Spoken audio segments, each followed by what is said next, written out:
Сайн байцгаана уу. Бэлгүүнтлэг авто сургуулиас та бүхэн зориулж жолооны дадлагын видео сурал хичээлийг төлөвлөж байна. Өнөөдрийн хичээл анхан шатны суурин жолоодын төхөөрөмждөр явагдах бөгөөд автомашин жолоод сурах техник ажиллагаа. За жолооч нь автомашин жолоод сурах техник ажиллагаанд нэн төрөнд жолоочийн суудлыг тохируулах ёстой. Дээвэр ирсэл харж суусны дараа жолоочийн суудлыг тохируулахдаа хамгийн зүүн гартлын захын авцуулах холбооны дөрөв дээр зүүн хөлөөр тултална гიშгээд суудлын доорх байрлах хөшүүрийг дээш нь татаж биеэрээ нааш цааш түлхэж хөндлөн суудлыг тохируулна. За энэ суудал нь өвдөгний үе ойролцоогоор 120 градус байхаар тохируулагдвал тохиромжтой. За хөндлөн суудлыг тохируулсны дараа арын суудлын түшлагийг мөн адил тохируулна. За түшлагийг тохируулахдаа хажууд байрлах хөшүүргээр мөн нуруугаараа нааш цааш хөдөлгөж тохируулах бөгөөд ингэхдээ жолооны хүрдэн дээр хоёр гараа байрлуулад гарын тохоо ойролцоогоор мөн адил 120 градус байхаар тохируулна. Өөрөөр хэлэх юм бол хит ойр байж болохгүй, мөн түнчлэн хит дэлгэмэл бас байж болохгүй. За өөрт эвтэйхэн байдлаар энэ байрлал нь жолоочийг хөдөлгөөнд оролцох үед аюулгүй байдал хангах чухал ач холбогдолтой байрлал байгаа. За бүгдээрээ одоо хөл дөрөөнүүдтэйгээ танилцъя. За хөл дөрөөнүүд тээвэр эрт үндсэн 3 хөл дөрөө байх бөгөөд хамгийн зүүн гартлаас авцуулах холбоо, тоормос, хааз гэсэн дараалттай байна. За авцуулах холбооны дөрөөг зүүн хөлөөр гიშгэх бөгөөд гიშгэх тохиолдолд дандаа тултална гიშгэнэ. Гიშгдээгүй бусад үед хөлийг зүүн талын хөл амрах тавцан дээр байрлуулж амрааж явна. Харин тоормос болон хаазны дөрөөг баруун хөлөөрөө гიშгэнэ.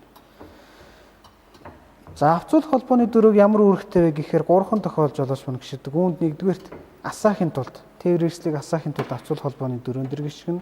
Хоёрдугаарт гол үндсэн өргөн хурдны хайрцагын арааг залгаж салгах болгондоо авцуулах холбооны дөрөөн дээр тулталн гიშгэнэ. Эцэст нь тоормос гიშгэж хурд тасах, зогсох тохиолдол мөн адил авцуулах холбооны дөрөөг гიშгэж араас нь тоормос буюу хурд тасах, сааруулах, зогсох дөрөөг гიშгэнэ. За хаазны дөрөө болохоор машинд тээврийн эрсд хурд өгнө, хүч өгнө. Тэгэхээр хаазны дөрөөг маш бага зэрэг гიშгэж явах бөгөөд тулталн гიშгэх юм бол хэтэрхий хурдтай аюултай нөхцөл байдал үүснэ гэсэн үг. За хөл дөрөөнүүдэд танилцсан бол бүгдээрээ одоо хурдны хайрцагын араан дамжуулагтай танилцъя. За хурдны хайрцагын араан дамжуулах мөн тээврийн эрсдийн марк төрлөөс шалтгаалаад янз бүр байна. За энэхүү суурин жолоодын төхөөрөмжийн хурдны хайрцаг маань 1, 2, 3, 4, 5 буюу 5 шаттай хурдны хайрцаг ба 5-ын арын латин ар үсгээр тэмдэглэсэн араа маань болохоор ухрах араа байгаа. За хурдны хайрцаг маань одоо энэ араа маань ямар нэгэн араанд залгагдаагүй үед ингэж хөндлөн хөдөлж яадаг. За тэгээд өөрөө пүшний тусламжтайгаар 3-4-ийн гол буюу төв цэг рүүгээ тэмүүлж яадаг. За тэгэхээр нэгдүгээр араанд хийхин тулд өөрлөгөө шахаж агаад урагшин түлхэх юм. За нэгдүгээр араа маань тээврийн хэрэгслийг байрнаас хөдлөгдөг араа. Жолооч 1-ээс 10 км/цагийн хурдтай явахаар нэгдүгээр арааг сонгож явна.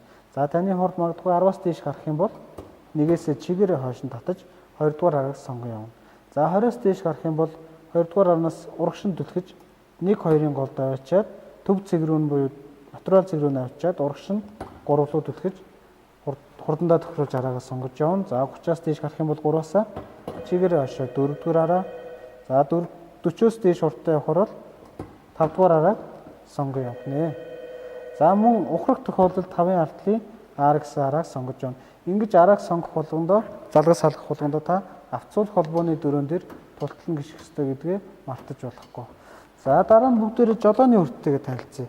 За жолооны хүрднээс жолооч гараа хэрхэн байрлуулах вэ гэхээр цагийн зүгээр бол 10 цаг 2 цагийн байр дээр байна.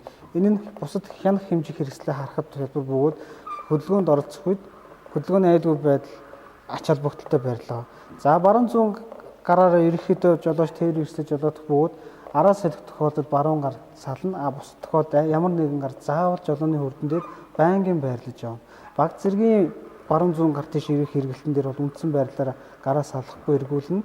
Харин бүр их хэмжээгээр огцом ирэхээр бол баруун гар тийш эргүүлье. Баруун гар цааш ирэх боломжгүй болсон тохиолдолд зүүн гар дээгүүр давна. Зүүн гар энэ тохиолдолд жолооны хүрдийг эргүүлж байна.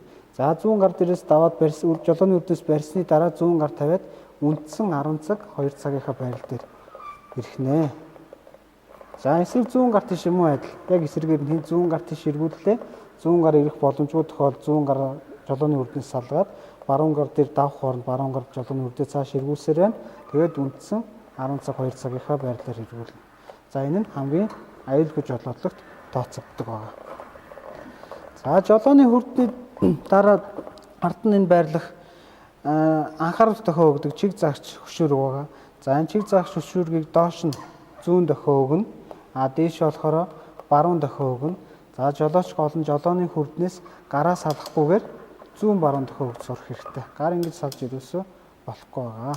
За ингээд жолооны хүртэд танилцсан бол эцэст нь тээвэр хэрэгслийг зогсоосны дараа жолоочийн баруун гартал буюу за жолооч зорчигчийн суудлын хооронд байрлах энэ гар торомсны хөшүүрэг, зогсоолын торомс гэж яддаг. Зогсоолын торомсны хөшүүргийг татаж хөвших хэрэгтэй.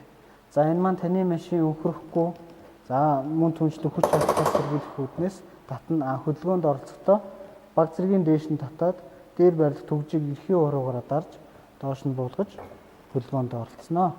За өнөөдрийн хичээл дүүгээр өндөрлж байна. Анхаарал тавьсанд баярлалаа.